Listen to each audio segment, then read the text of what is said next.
Alright, welcome back to Adventures with Rosie and welcome to Invercargill. Yeah, we got lots on this week. Yeah, we got a super busy week Yeah. planned. So what happened this week?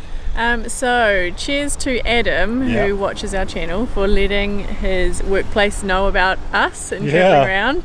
We got an email from Alana inviting us to visit the Transport World Museum. Yeah. So we're going to go check out the classic Motorcycle Mecca today. And then tomorrow, Alana's meeting us over at the Bill Richardson. Yeah. So there's pretty much two huge museums down here in Invercargill, one full of motorbikes, one full of transport trucks and things, and also a place called DigThis where you can drive a digger. So digger experiences bulldozers. Now Lana emailed us and she said, hey guys, we love your work, why don't you come down and we'll shout you on a few museums and a ride on a digger. So on Friday I get to drive a digger, which I'm pretty excited about. Also museums we were planning to visit anyway, so pretty cool. So thanks Adam if you're watching. So yeah, we got plenty planned. Also the gardens here in Invercargill look beautiful, and so let's go explore Invercargill.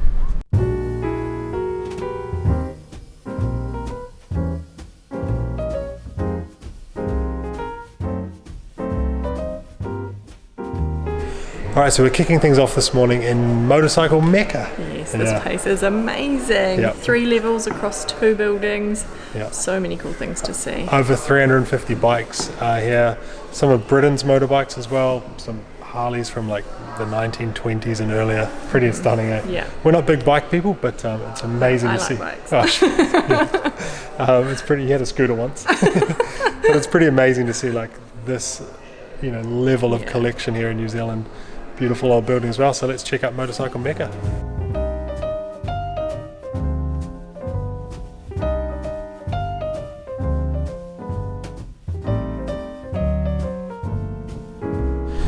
So some of you watching will be familiar with the Brough Superior, the Rolls-Royce of motorbikes. Now you're pretty fortunate if you got one of these in your collection. I know Jay Leno, he's got a few. They have 8 of them here, which is pretty incredible. It's really interesting how none of these are actually in glass cases and aren't roped off, with the exception. There's one motorbike here that's roped off, and that is the Cardinal Britain, one of Britain's. Well, there's only 2 of them in New Zealand. One's in Te Papa, the big museum here in New Zealand, in a glass case, and the other one here is slightly roped off, but that's the only bike that's roped off. It'd be pretty cool if you're into bikes. I imagine you could look all up underneath them, lie on the floor, take photos, all sorts of things, but it's cool to see them kind of out and about. Another interesting thing is that between 80 and 90% of these bikes actually still run. So that blows my mind. 350 bikes here and like 90% of them still run. That's cool.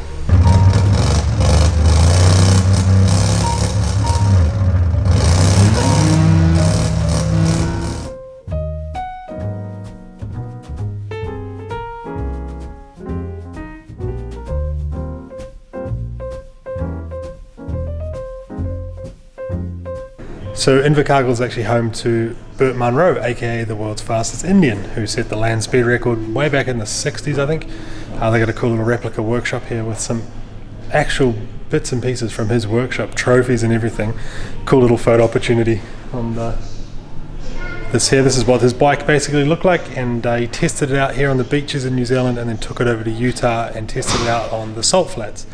There are 2 replicas of his bike here that were used in the movie with the actor that slips my mind, Anthony Hopkins. They made a bunch of bikes for the movie, and 2 of them are downstairs, which is pretty cool. So we'll pop, here's a clip of those, insert here. But pretty cool. So yeah, home of Burt Munro here in Invercargill.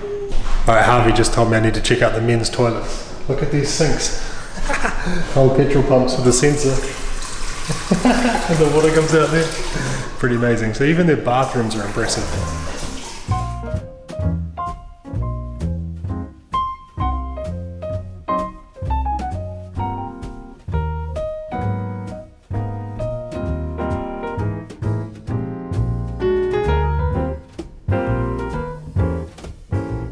It's a pretty incredible collection of art and like the old sort of posters they would have used to advertise and sell these bikes originally. Alana, who took us through here and gave us a tour, was saying that some of the artwork in here, of which there's heaps, some of the artwork is actually worth more than some of the bikes, believe it or not, which is interesting. She didn't quite know how much all the bikes were worth. I did ask her. I can only imagine the insurance headache for valuating however many bikes there are here and insuring them, but what a collection, really impressive. Even if you don't like motorbikes as well, like I've never ridden a motorbike, I'm terrified of them, but it's kind of cool to see. A lot of them are works of art, you know, and a lot of the restorations are just stunning. Alright, so we are staying at the NZMCA park here in Invercargill. Quite a nice place actually, kind of a big grass area behind the industrial area. It's got a really cool club room, so a lot of, or kind of sign-in, what's the word I'm looking for? Sign-in shed. Sign-in shed. So all NZMCA parks have a shed, normally with a book exchange. This one is actually the cabin of an old ship, like the helm, I guess you call it. So yeah, I'll show you that in a sec. But yeah, we're just gonna chill out here for a few days, do our exploring, do the museums. Got some cool things lined up as well to show you. Stay tuned. But yeah, this will be home for the next week.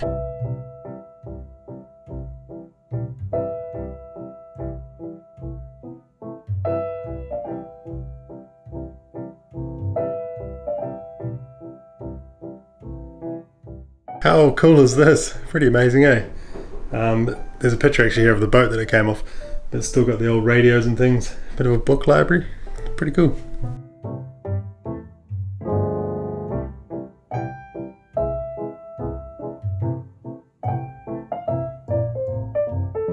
So we have come to the local gardens to have a look around, hey? Yeah, it's one thing we usually do in a town like this. Come to the local gardens. We found some cool ones, in the South Island. There's been some really neat ones. Yeah. Lots of them have big aviaries as well. Lots of animals. It's quite surprising. Towns like Dunedin, you know, it's a city, but Dunedin had beautiful gardens. Even some really small towns, they had cool gardens. So we'll check out Invercargill Gardens. We haven't managed to find the aviaries yet, but we did find the Queen's Park Animal Reserve, which is pretty cool. So we'll go and check that out.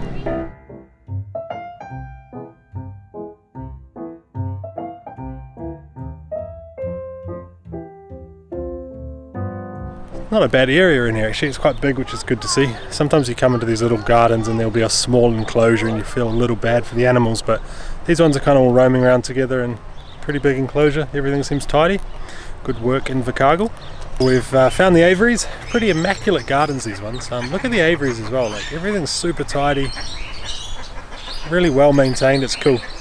So yeah, lots of birds. There's kaka, kia, a whole lot of colourful things as well. Galah as well from Australia, which are pretty cool, the pink ones. Yeah, nice spot. It's always nice seeing big enclosures as well, like I was just saying over at the animals. It's a little depressing, and I don't like filming as well when there's like, we go to gardens and there's tiny little pokey bird cages, you know, and you feel a bit bad for the birds, but these ones seem pretty big. Lots of trees and plants and fruit in them.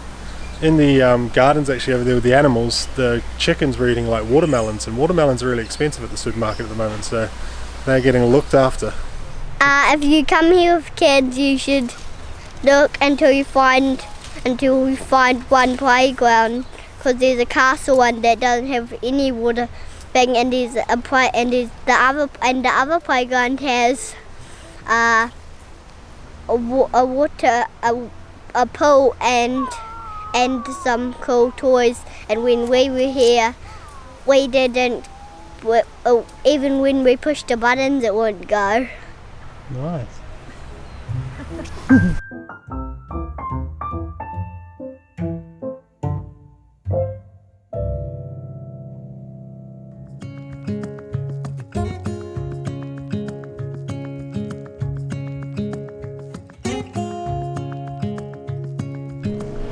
Hey guys, so today we have headed to the Bill Richardson Transport World. We've got lots to check out here, pretty exciting. The kids are really excited, so let's go have a look.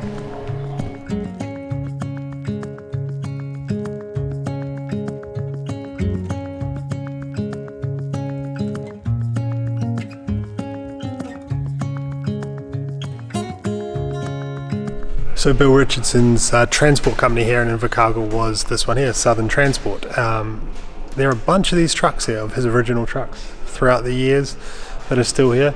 He also bought into Allied Concrete as well, a concrete company here in New Zealand, and they kind of rebranded and kind of gave them a cash injection, and because they're having financial trouble here in Invercargill. So there's a bunch of concrete cement mixers here as well, but some beautiful old trucks in here. Look at this. And this is just the second building we've been in. There's plenty of other buildings. This complex occupies an entire city block, believe it or not, 15,000 square meters. 350 vehicles in here, I think was the number. And 95% of these vehicles still run and are roadworthy. That blows my mind. And you see how old some of these trucks are. Still roadworthy, still running. Pretty cool. So there are vehicles throughout the museum that you can actually sit in for photo ops, which is pretty cool, including this truck cab on the ground. It's even got bunk beds in the back, but it's kind of cool. There's definitely a family focus to this museum. There's a Lego room, you know, like I said, things you can sit in like that, and interactive displays and things, so quite good for the kids.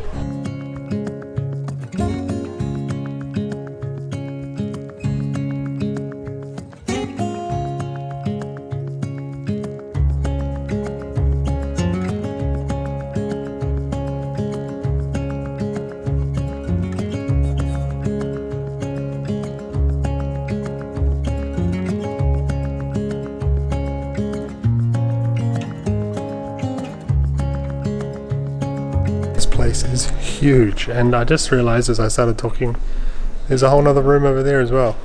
Look at this, how incredible, and everything is immaculate. It's amazing. No dust in here at all. This is definitely one of the highlights of Invercargill. You need a full day to come and check this out. Yeah. It's so neat. We've been wandering around for a few hours now, and I don't think we've even seen it all. No. But definitely worth coming.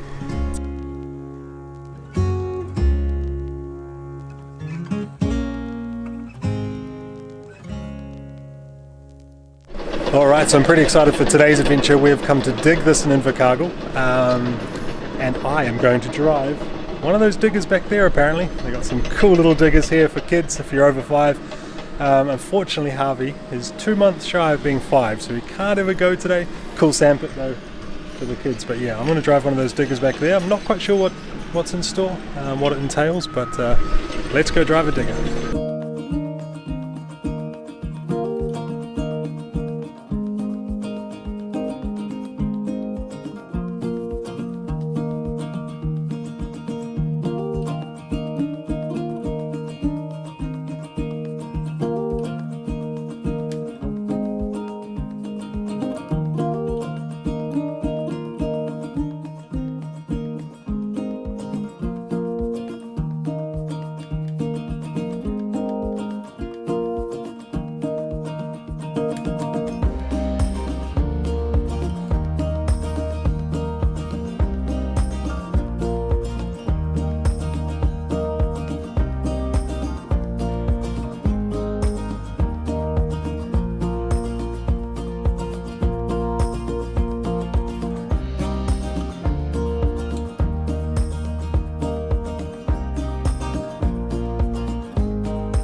How cool are the bathrooms in there? The sink is a giant digger bucket.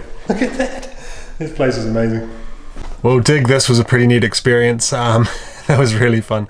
I've never done anything like that. I work in IT, for those of you that probably just saw the office tour video that I did.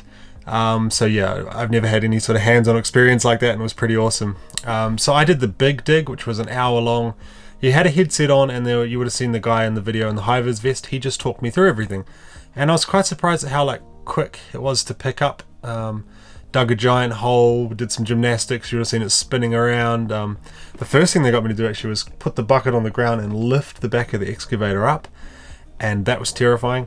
Stack some tires, which was cool, trying to be really precise with the teeth and picking up tractor tires, and also the basketball. So literally picking up a basketball with the teeth of the bucket off a road cone and then spinning around and popping it in a hoop, which is pretty neat. So really cool experience. They have a bunch of different ones you can do. There's kind of shorter ones, just kind of have a jam on the little diggers, right up to, I think the top tier is you can smash a car with either the digger or the bulldozer or both. They have a big 50-ton digger and you can smash a car up with it, so that would be pretty cool. But yeah, really well worth it. Those museums as well, we went to Motorcycle Mecca and the Transport Museum. They were cool. They're the level of detail in those places, it was just, they're world-class facilities. They're really cool. All tucked all the way down there in Invercargill, so flies in the caravan. Well worth going to. I just realised the caravan's a mess behind me as well, sorry. We're a bit shattered, it's been a busy week. Now tomorrow I am going, just to add to the busy week, I am going to go swimming with sharks in a cage. Great white sharks down here in Bluff. You can hop in a cage off the back of the boat and watch sharks. So I thought I might as well, while I'm down here, might as well go shark cage shark diving, shark cage diving. I don't know quite what they call it. I'm going to say swimming with sharks because it sounds better. So join me tomorrow or next video for swimming with sharks. And thank you as always for watching. Drop a comment down the bottom, say hi. If you're not subscribed, you should be. We've got plenty of adventures coming up. I'll see you in the next video.